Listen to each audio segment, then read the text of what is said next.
Hi, this is Cristina. And Carmen. And this is another episode of Espooky Tales, a podcast for all things spooky, haunted places, legends, myths, and true crime in Latin America. Today we have a story from Honduras and one from Peru. But before we get to that, we do have a listener story. And if you have a story that you want to send to us, you can email espookytales@gmail.com. You can DM any of our socials. You can submit it on Discord.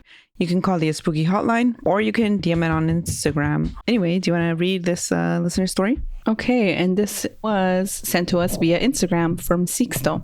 All right, so here's some context. So my dad told this story to my whole family and me. My dad says that this story was told directly to him by my uncle, who was there on the night that this story takes place. My uncle was actually there to witness this. My uncle says this happened about 26 years ago, so like in 1999. This story takes place in Mexico, in the state of San Luis, on a rancho close to the city of Matehuala. My uncles, aunts, grandparents, and my cousins all lived on a ranch that was far from the main city and far from any other people. The rancho consisted of only our family members, and the nearest rancho with any people was around 20 miles away. My uncles and aunts used to get together in one of the living rooms to play loteria very late at night, almost every night. They would start like at 10 p.m. and wouldn't stop till like 3 or 4 a.m. They would play with actual money, so they were determined to finish out the rounds. My grandparents would constantly complain by telling them that it was wrong to play loteria very late at night because it's somewhat of a gambling game, and playing it at 3 or 4 a.m. would please the devil. I was going to say, son cosas del diablo. Yeah, diabolical behavior. My uncles and aunts just shrugged off their warnings and they thought, nah, they don't know what they're talking about. They're just saying old people things, like outdated superstitions that aren't true and ridiculous. One night, my uncles and aunts were all gathered around playing loteria again, like usual, when all of a sudden they heard knocking on the front door. The door was made completely out of wood except for a glass window piece close to the very top of the door so that my uncles and aunts would be able to see who was knocking outside. That's menacing. My uncle went to go check the door to see who was knocking. He got to the door and lifted the mini curtain that was covering the window piece to look outside, and he saw a goat standing on its hind legs looking right back at him through the window. Get the fuck out. My uncle looked back at the rest of the family and said, "Es el pinche chivo que está chingando a la verga." And then he said, "Yo creo que tiene hambre el güey." The rest of the fam told him that they could just feed him after they finished playing and told him to come back. So my uncle went back and they kept playing for about another hour. It was now around 1 a.m. when my uncles and aunts heard knocking on the door again, but this time it was louder. My uncle got up fast and went to go check the window. He looked outside and saw the goat looking right back at him. They made eye contact for about 10 seconds, and then my uncle put the curtain down again so the goat couldn't look inside. The goat had a blank expression on its face, like it wasn't really hungry. That's the problem. Yeah. And it just wanted to see what my uncles and aunts were doing inside. My uncle thought to himself, "Stupid goat, ahorita te damos de comer. Well, we feed you right now." He walked back to the table and told the family, I can't believe they still think it's a regular goat. Okay.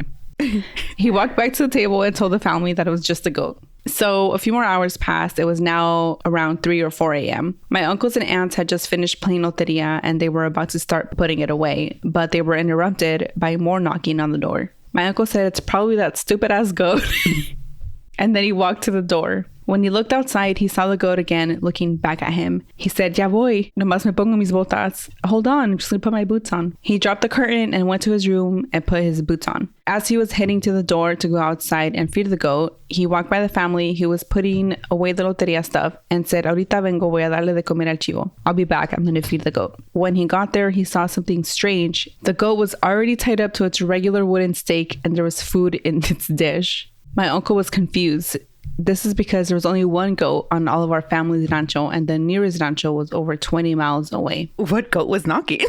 I don't know. And the animals of the other ranchos never walked onto the property of my uncles and aunts. He looked at the tied up goat as it was eating its food one last time and then hurried back into the house. He walked and told everyone, "Oye, el pinche chivo ya está amarrado." The goat's already tied up. Y'all, what the hell's going on?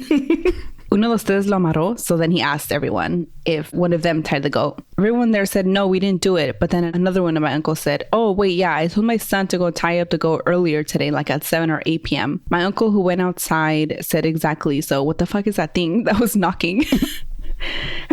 My other uncle and the rest of the family realized what he was trying to say because they also saw the goat looking into the living room earlier, as my uncle had lifted up the curtain and moved out of the way so they could see it too. One of my aunts said, "A lo mejor era el diablo." Maybe it was the devil. And the rest of my aunts and uncles agreed that it probably was, and they were all hella scared. They also agreed to never play loteria after 10 p.m. They told my grandparents about this, and my grandparents looked scared when they heard it. My grandpa said, "Ya ves qué pasa por seguir jugando estos juegos tan tarde. Lo bueno es que ya no hacen esas mamadas." See what happens when you guys play so late. Good thing you guys don't do that shit anymore. That's the whole story, guys. I'm looking kind of scared after typing all of that. Thanks for making your episodes, and I hope y'all keep making a lot more. I low-key used to avoid y'all's true crime episodes, but after hearing one of them, I started listening to all the true crime ones y'all have made, and I really like them all. Thanks for your time, and stay spooky. Wow. Sixto, thank you so much for that story. That's so creepy. And that was Satanas. For sure, that was Satan. For sure. It was creepy, but also funny. And what was really funny is that the goat was standing on its hind legs and knocking, and they were still like, nah, it's just a goat. You know what? It was either Satan or a white chivo. Ooh, what's worse? Yeah, honestly, both horrible. Yeah. But like it knocked twice, and they're still like, meh. And it looked in the window. Like, what kind of goat behavior is that? It made eye contact. That's so funny. Okay, now we'll get into the spooky story. So we are talking about El Jardin de Italia, famously not in Italia. Not in Italy. Parentheses, not in Italy. Okay, imagine sitting down at a local cafe, sipping on cafecito when a couple asks to join you. They want you to be the third. I was going to say, what are they asking? They're asking to be your third. I mean, their third. Okay, they're actually not asking that. You say sure because it's crowded and there really aren't any other seats available. And luckily, they turn out to be pretty cool and they don't ask you to be their third. Half an hour goes by. You're having a good time when someone else taps your shoulder. They ask who you're talking to because there's no one else at your table. No. At least no one alive. Yes. No. This was a ghost couple. You do not want to agree to be their third. Even in this economy. Their eternal third. Yeah. This was apparently a common occurrence at El Jardin de Italia, which used to be one of the first restaurants in the area. It's not in Italy, but in Tegucigalpa, Honduras. It was founded in the 1930s and it attracted tons of people, young people, poets, intellectuals, professors, as coffee shops do, you know? But these types of things had been happening for a long time. Before it was a cafe, it was a regular house built in the 1880s. The owner sold it in 1930 and it took 3 years for it to open as a 2-story cafeteria. The strangest part is that normally haunted places have a different backstory, like it was a hospital, a school, but this place was just a regular old house. During the 3-year construction phase, workers noticed things. Their tools would be moved, they would find nails buried in stones, things that were clearly not an accident. Their wooden boards would be moved, plus bricks and just too many things. They started to blame the previous owners who may have cursed the place because they didn't want to sell but were forced to. Others said no, it goes way back because the previous owners definitely wanted to get rid of the house due to the paranormal experiences they had there. Oh, so this is before it was a restaurant. It was already haunted. Mm-hmm. Sounds like it's been haunted forever. According to legend, some Spanish men that arrived in Peru years ago decided to hide some jewels and gold they had stolen. They dug a deep hole and left in a hurry. Sometime later, they returned for their treasure, but when they returned, they were killed on the spot. No one ever found their gold. This exact spot is where the house would be built. On top of that, it is said that if anyone tried to dig up the hidden treasure, they would meet the same fate as the Spaniards did. And this is where the paranormal occurrences began. Okay, so it's the Spanish's fault. The Spaniards' fault. I didn't even question that. I was like, yes, exactly. Fast forward to 1960, there were only 2 customers there. They asked the waiter for 2 cups of coffee. The waiter walked up to them with their coffee, but when he brought them their coffee, their appearance changed and their eyes became more and more sunken until they looked like skulls instead of a human face. And then they vanished into thin air. Mm-mm. The waiter dropped the coffees, of course. Understandably so, yes. On another occasion, the entire kitchen staff ran out of there because some entity was going crazy, just throwing all of their things around and turning off everything they turned on. This didn't calm down until they went to grab a priest to bless the place. Then in 1962, all the waiters watched one of their regular customers talking by himself for 2 hours. Wow. When he was leaving, they asked him, "Hey, are you okay?" And the guy who was a lawyer was like, "Yeah, I'm okay. Why?" And that's when they told him that he was talking to himself for like 2 hours. And the lawyer almost fainted.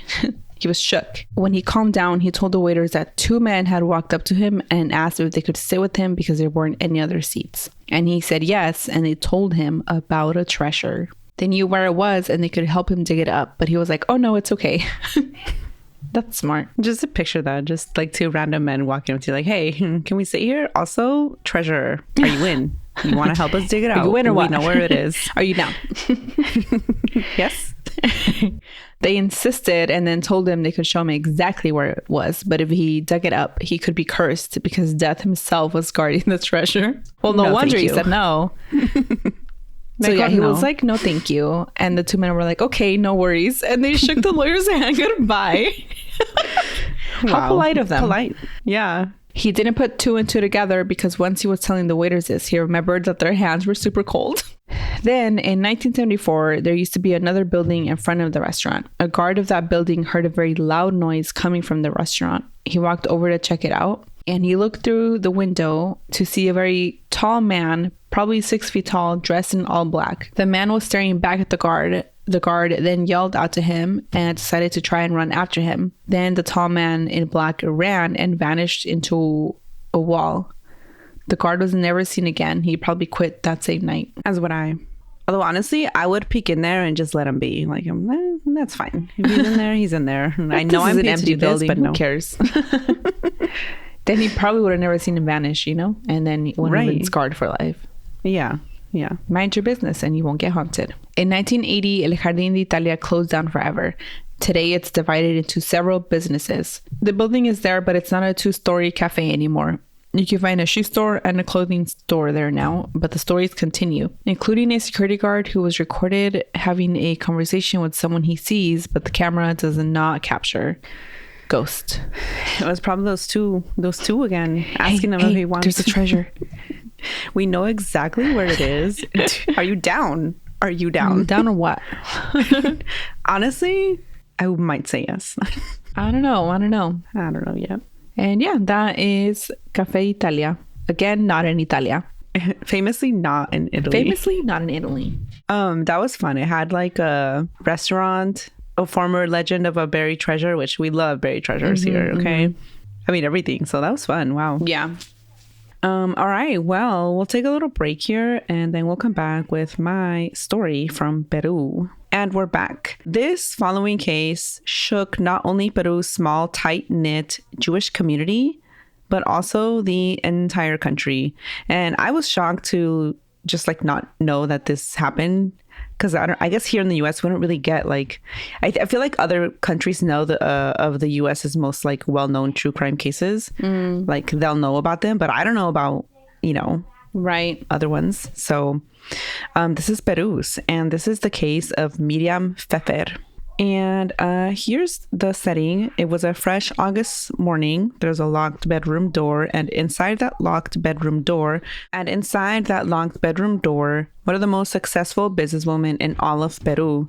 She was found dead with the computer cord wrapped around her neck and her broken acrylic fingernail pieces all over the bed and the floor. And there were clear signs of a struggle. She fought her attacker hard. She was Silvia Myriam Fefer Sayeres. She was born in 1955 in Peru, and there's not much known about her childhood. But by the time of her death in 2006, she was one of the most well-known people in Peru's highest social circles. She was married to Marco Bracamonte and had 2 kids, Eva and Ariel. After her divorce, she lived in the very prestigious neighborhood of San Isidro in Lima, Peru. And her, Eva and Ariel, lived in the big mansion that once belonged to her own father. And she was known to like her luxuries, and she had perfectionist tendencies. She attended Leon Pinelo, Lima's highly esteemed Jewish school, and she worked as an executive in her father's real estate company. She had many friends and just as many enemies, including her own family, which is maybe common if you're a multimillionaire. I don't know. I wouldn't know. And because of who she was, it was no surprise that her murder and the trial, it was a media frenzy. They ran with this and went wild.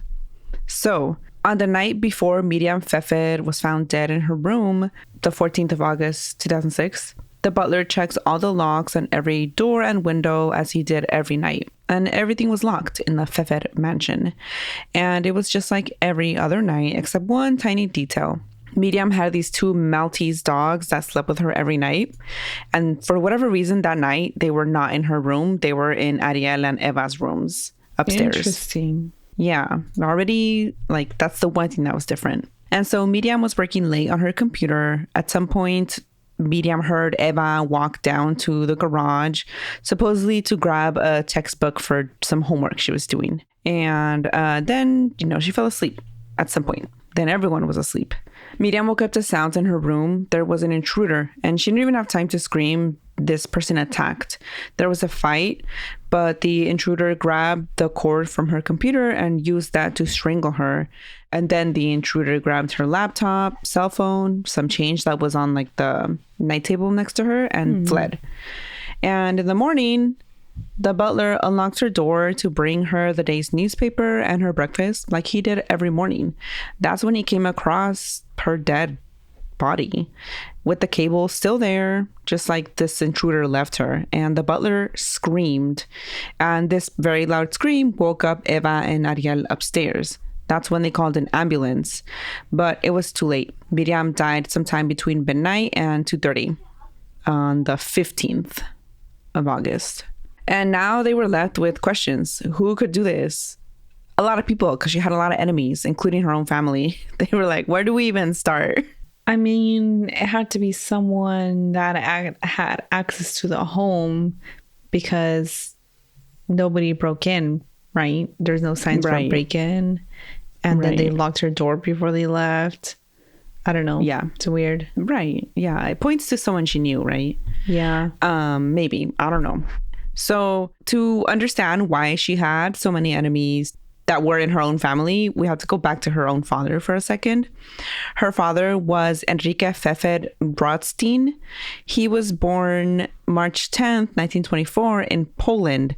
And because we know what happened in history in his adulthood, he had to flee Poland. And he landed in Lima, Peru, where he started a very successful business worth at least $3 million by the time he died. And in Peru, he met a woman named Leonie Herrera, and they had 4 kids: Sara, Esther, Luis Enrique, and Sonia. And yes, Myriam was not part of these 4 kids. Her mom was Clorinda Sayeres, and Myriam was in a Fairchild. Yeah. And so her 4, siblings didn't like her based on that alone. Then in 1984, at 69 years old, Enrique was diagnosed with diabetes. And this led him to finally sit down, make his will, and how he was going to split everything up. He was like, I'm getting older. I'm facing this new health issue. Let me just write this up. And so Myriam was never close to her siblings. I mean, because, of her mom, I guess, because she was in a Fairchild. Like, they were just never going to like her for that reason. Could have been because of their mom. Yeah. Well, yeah. Like, I mean, most kids don't, especially rich people. Like, I don't know. I feel like if there's a child out of like the marriage, they're never going to like that kid. Like, so they didn't like her already. Although it's not the kid's fault, No, not at all. Like, not at all. But that was the reason they didn't like her already from the minute she was born. Right. And this worsened when it came to the will, because Enrique left 2/3 of his fortune to his the term he used, his legitimate kids, because they were from his marriage, and 1/3 to Myriam. And this 1/3 included the realtor business, and he had a lot of businesses, but that was one of the more successful businesses, and he left that to her, which made the other siblings angry because they felt like she didn't deserve it. And time had passed since he wrote the will, and things only got worse since then. But then in November 1999, Myriam and her mom prepared a meal for her father at the Isidro mansion. And when they were done eating, Myriam went to the kitchen and came back with a cake for her father that she made herself with love. And this was weird to him because he was diabetic and he took extreme care of his diet. He was very, very strict about it. And so she was like, oh, don't even worry. She used artificial sugar and special ingredients so that he would be able to eat it. But he refused to eat it. He was like, no, I'm not breaking my strict diet. I'm not doing it. And when the night was over, the cake remained there. Like her mom and her, they didn't touch the cake either. So it was still there. No one ate it. That's weird.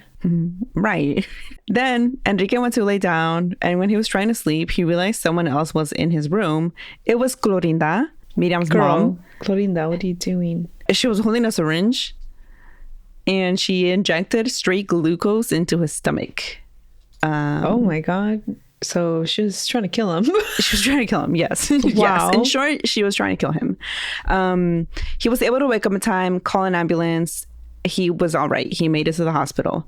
But then his relationship with Myriam was not all right because Obvio. Her and her mom tried to kill him. Oh my God. And she claims that she didn't, right? He accused her of trying to poison him with the cake because she was insisting that he eat it and he didn't want to. Plus, Who knows? they didn't touch it either. Like, right. It looks bad. And then, then her mom straight up tried to kill him. Right. Which looks worse. And they were trying to make it seem like a natural death. And so because of this, what happened, he removed her from his will. He removed her from his will. And she was like, no, it's all a misunderstanding. But nobody believed her. Absolutely nobody believed her. I don't know. Anyway, her relationship worsened with her siblings and her dad. Understandably so. And now even her own kids were upset because they were like, oh my God, what if we're left out of the will too?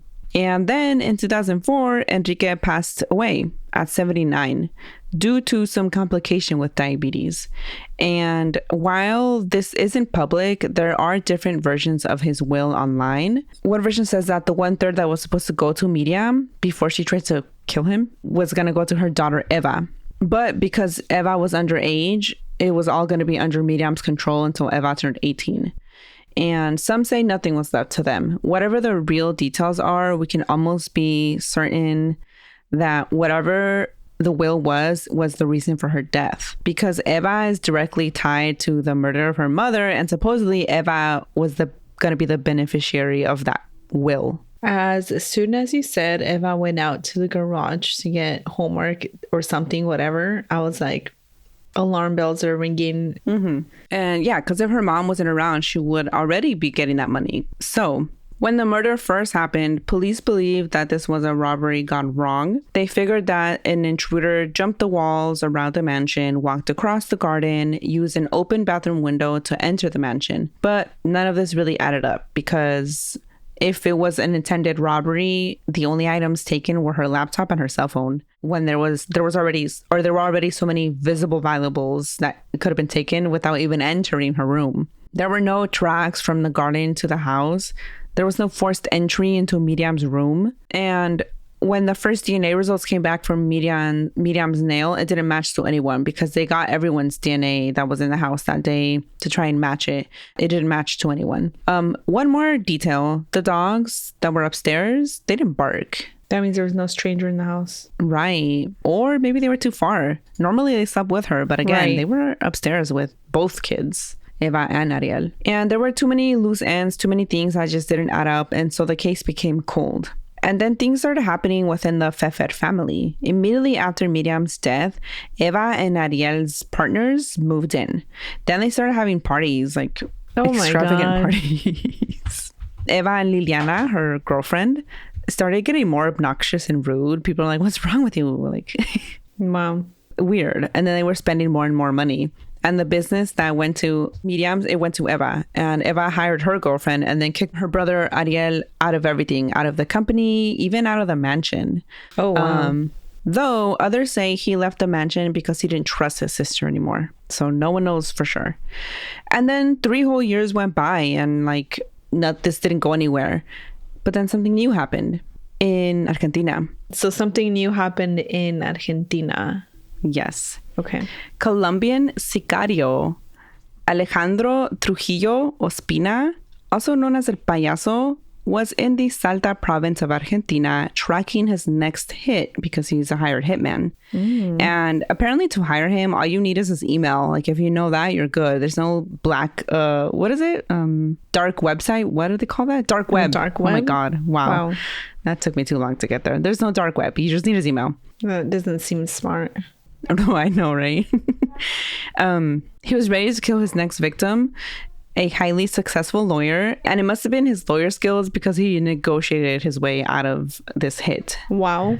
He offered to double whatever Alejandro was being offered, and Alejandro agreed. So a couple days later, he went down to the bank to get his money, but it was a trap. The police was already there waiting for him, and he was put in jail in January 2009. And already his way of like killing apparently looked very similar to the way Myriam was killed, although the police in Argentina didn't know this at the time. But when he was in jail, apparently he loves to talk and show off, and he was like talking to anyone who would listen. And another prisoner overheard him showing off about his previous, hits, including Myriam Fefer. And this prisoner told an officer, and then this news made its way to Peru. With this information, police in Peru started looking into all of this. And this is how they came across emails between Eva and Alejandro the hitman. Wow. And then on top of that, Alejandro's ex-mother-in-law gave a statement to police in Argentina, which somehow showed that Eva had hired him. Like she knew something and gave this information. Wow. And so they reopened Myriam's case 3 years later.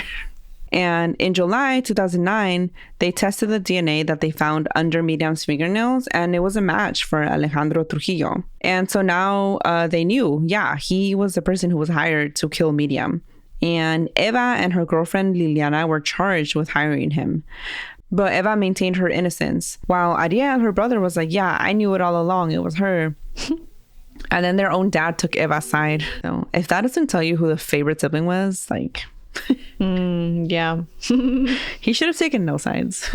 He should have been there for his wife. Oh, he's an ex-husband. Okay, they were separated. Mm-hmm. Gotcha. And so they were both like, no, she's innocent. But in September 2009, Eva and Liliana turned themselves in. And then in 2010, Alejandro Trujillo was extradited from Argentina to Peru. And after this, the process was long. There was trials, appeals. Alejandro changed his story again and again. He said that he went in to rob the place, not because he was hired, because this would lessen his sentence if there was a robbery gone wrong instead of premeditated murder. Right. And of course, the evidence just didn't line up with this story at all. Investigators believe that the night before Myriam died, Eva didn't go down to get a textbook like she had initially said. They believe this is when she unlocked the doors after the butler had already locked them, so that Alejandro could make an easy entrance. It wouldn't look like forced, just straight to his target. There was another theory presented that Ariel was the one who hired him and the one who let him in, but the evidence just didn't point to that because the email trail led straight to Eva. And not to mention, there was a phone call she received around 2:30, and this number could never be proven, but the the prosecution argued that this phone call was by Alejandro, confirming that the job was complete because it was like a burner phone type number. It looks suspicious. And since they had already turned themselves in, Eva and her girlfriend were allowed to do their sentence at home during the trial. So they were able to do house arrest during the trial because they had already been in jail for 2 years up to that point. They turned themselves in 2010, and the trial started in 2012. And so finally, the trial is over. The ruling determined that Alejandro didn't enter the mansion to steal, but specifically to kill Myriam, which we already know by this point, with Eva's help. And he received a 35-year sentence. Eva received a 30-year sentence, and Liliana, her girlfriend, was let go because there wasn't enough evidence to show that she assisted in any way. But the drama was not over. In 2013, Eva filed an appeal claiming that Ariel sabotaged her. He faked the emails between her and Alejandro. He's equally as guilty as her. And this did make some people suspicious. And in September 2013, she was absolved of the charges. They were like, there was no proper due process. There was faked evidence. She needs a new trial. And so a new trial happened. Really? Yes. What? And this was another long trial from 2014 to 2015. By the end of everything, she was declared innocent. What?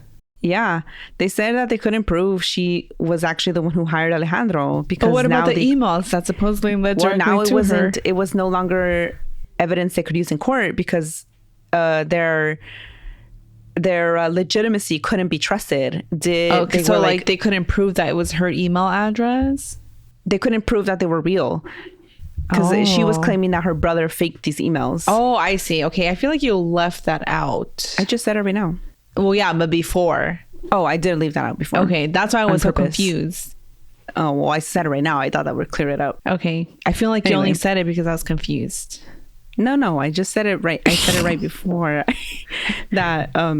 Okay. Her brother sabotaged her and faked the emails. Did you hear that part? I heard that he sabotaged her, but I didn't hear that he faked the emails. Well, I meant to say it right after. I didn't write it in my notes. He said Eva filed an appeal claiming that Ariel sabotaged her during the trial. And that he faked the emails and he was equally as guilty as her. Okay, I didn't hear you say he faked the emails at that point. Maybe I didn't say it. I don't think you said it. That's why I was like, what the hell's going on? Okay, I meant to say it. Okay, wow. Should I start over? I mean, everything will get cleared up as you listen on. So yeah, they couldn't prove those emails were real. And that's like basically their biggest piece of evidence. I guess that makes sense. I mean. Yeah. And they also couldn't prove, who made that phone call or what that phone call was about at 1:30 in the morning. And that was a thing even from the other trial, right? Yes. Although they were trying to make the argument, they couldn't prove that. Okay. Right. Yeah. And so, yeah, the emails were not real, or they couldn't be proven. It couldn't be proven that they were real. They also said there was no motive because eventually she was going to get the money when she turned 18. Like, it wasn't like she was never going to get the money from the will. So there was no reason. And how old was she when this happened? I couldn't find that information. Oh, okay. I looked. And but I guess it doesn't make sense because even if she had killed her mom before she turned 18, she could have still not been I don't know if you would call it the executor or whatever. She couldn't have controlled the money, right? Because she would have been a minor anyway. Yeah. So that's definitely brings to question like the motive. Although, would she know that herself? But I don't think she was that far away from turning 18. And that was their argument. Like she why would she do it now when waited. she could? Yes, right, exactly. Right. Yeah. In the end, they were like, nope, there's no motive. There's no clear evidence to prove she was the one who hired him. Okay. And yeah, she's free now. She's happily married. She's got a kid herself. Wow. But this leaves the question, who hired Alejandro Trujillo el payaso? And he couldn't just say, but he kept changing the story, right? Yeah. So then he lost credibility. Anymore. Yeah. Yeah. The fuck, Alejandro? Because in the beginning, he was saying it was Eva, but then he was like, no, I didn't even get hired. I was just there to steal, know this. And he just kept changing his story. And there's no doubt he is the one who killed her. Right, because there was DNA of his. Yes. Right. Yeah. And many people still believe that Eva is the one who hired him. Other people think it was her and Ariel together, and then they turned on each other. Wow. Others believe it was her siblings. Who knows? Wow. And sadly, to this day, there's still no answers. There's another theory because when they were, investigating the crime scene, they found an altar that they're like, this is Santeria in her room. Whose room? And Myriam's room. Oh, okay. Yeah. So they found a Santeria altar in her room. And this altar points to one man, the subject of the altar, because there's a picture in the middle, half-torn pictures in the middle of this altar of one man, her ex, who also was married, and the family lawyer. Ooh, drama. Wow. Yeah. And around the altar, there was flowers, half-burned cigarettes.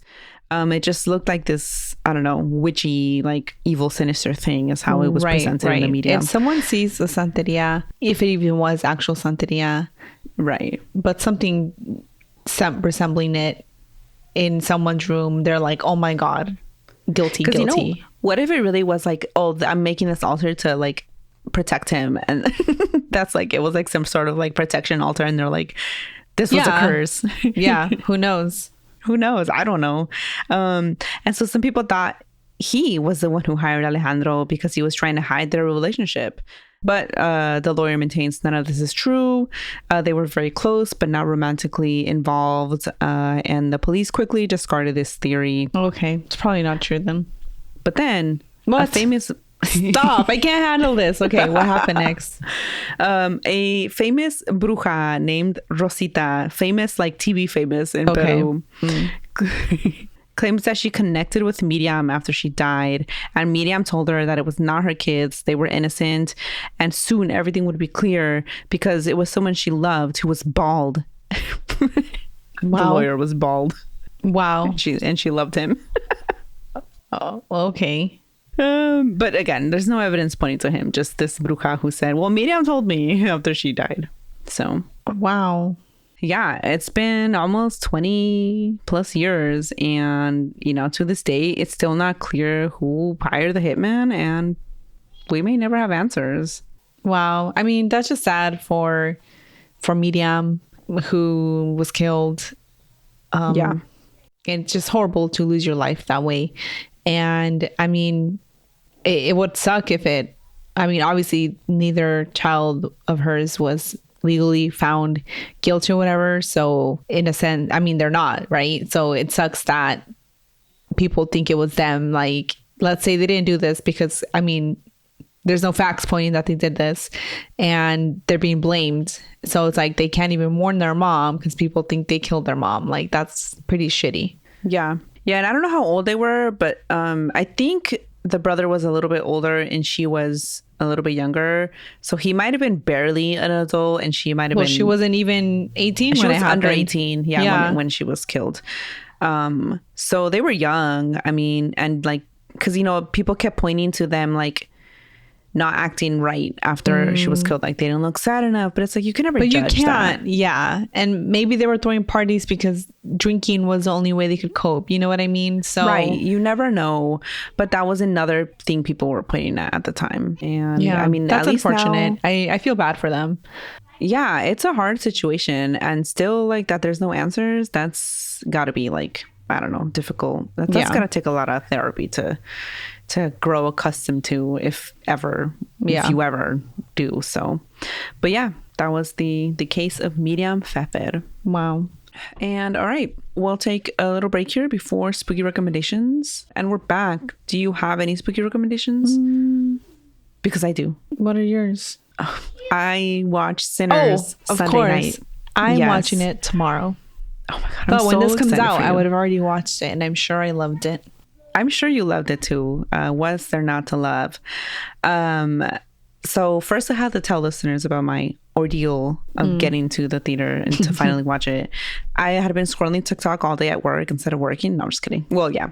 So I kept seeing videos and posts about Sinners, and I was like, oh man, I feel like I need to see this in the movie theaters. And I never watch anything in the movie theaters. Right. Because, I mean, we never have babysitters.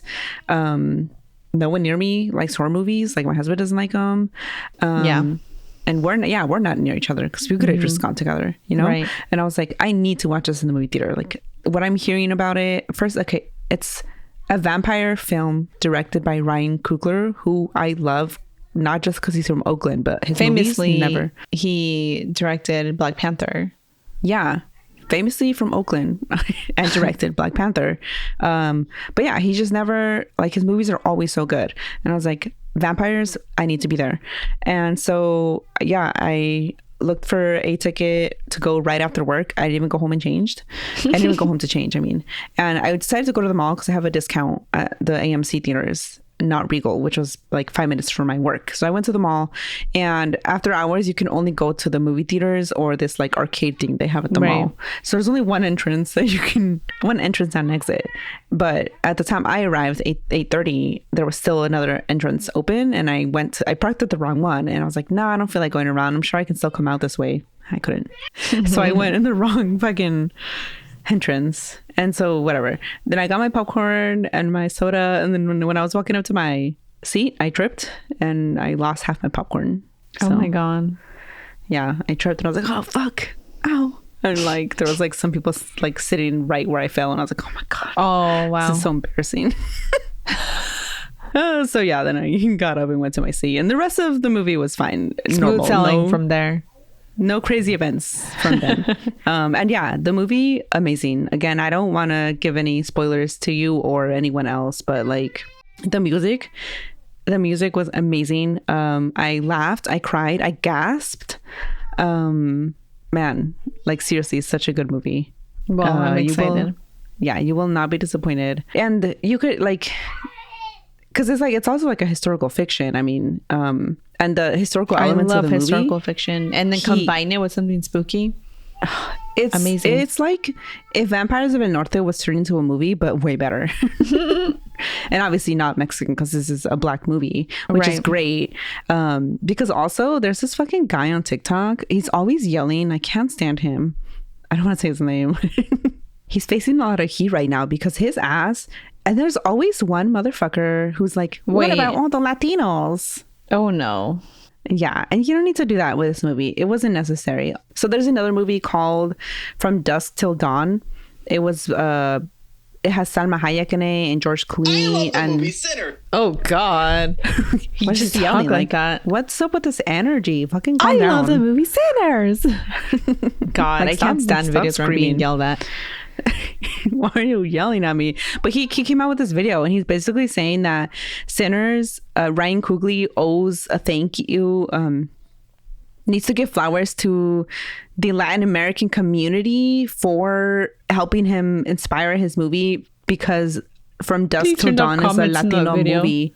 Yeah, but Dusk Till Dawn is not a Latino movie, and he's saying that the whole movie Sinners is just like From Dusk Till Dawn, which it's not at all.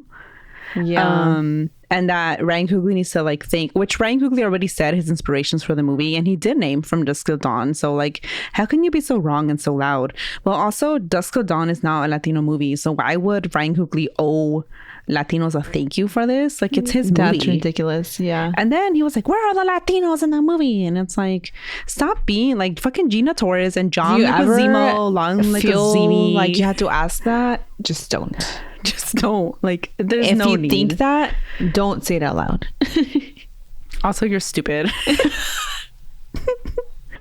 and wrong and dumb. But we had our movie. Did you watch the Hot Cheeto movie? No. Didn't they watch like Blue Beetle or I don't know? No, he's just complaining to complain about nothing. And so he's getting chewed the fuck up in social media. People are going at him.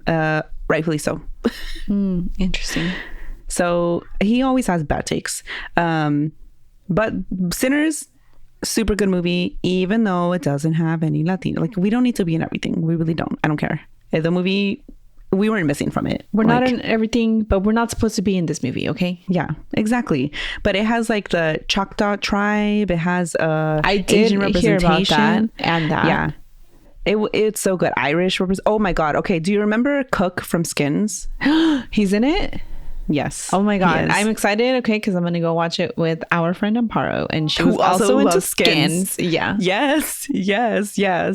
So, and he honestly was one of my favorite in Skins. From that generation of Skins, he was also one of my favorites. Yeah, because I liked him and the other guy, the main guy, forgot his name already, in Skins. But that was from the first generation of Skins. Yeah. So yeah, he's in it. And just like, wait till you see it. I'm my so God, excited. it's so good. Highly recommend it. It's so good. I want to watch it again, but I'm like, no, I'll just wait till it's out to get it and watch it again. But yeah, that is my recommendation. It's seriously best movie. It's like my favorite vampire movie of all time now. So wow. Yeah. I don't really have a spooky recommendation. I finally watched Wicked though. And wow, I read Wicked when I was too young, so I don't remember anything about Wicked. And also I heard the movie and the musical are way different than the book, and I've actually heard the musical is better than the book.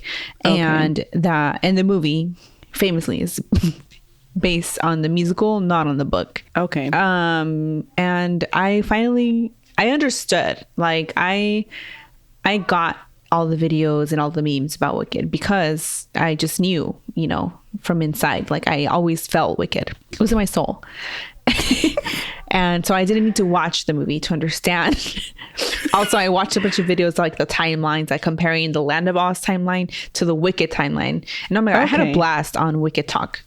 And And now that I watched it, I just feel even more like, okay, I'm glad I finally watched it. I want to be back on Wicked Talk. I don't know if people are still making Wicked content, because I don't know. I would watch it. Yeah. I know it's months old, but the second one's going to come out like next year, I think. So I'm sure I'll be back on Wicked Talk then. Yeah. But it was truly amazing. I guess now we can reach the end of the episode. We're just rambling now. We are just rambling now. So yeah, and everyone else, thanks for listening. And if you want to hear more rambling, we do have a bunch of episodes on Patreon that you can access for $3 a month. At the $8 tier, you can get a super cool keychain that I will send out to you. At the $1 tier, you get the ad-free episodes, and you get the episodes the night before, not a day early, because I suck at time management. And also there's a bonus vlog of us singing karaoke, which is very terrible. We can't sing. I actually recommend that you don't get Patreon. Yeah, don't skip that so one. that you can't watch that. So yeah, other than that, stay spooky. We'll catch everyone next time. Don't sit if a couple of men walk up to you at a cafe and ask if they can join you and then start telling you about a treasure, they're ghosts. Also, if a goat knocks at your door, it's not a real goat. No, that's Satan. And yeah, stay spooky. We'll catch everyone next time. Bye. Bye.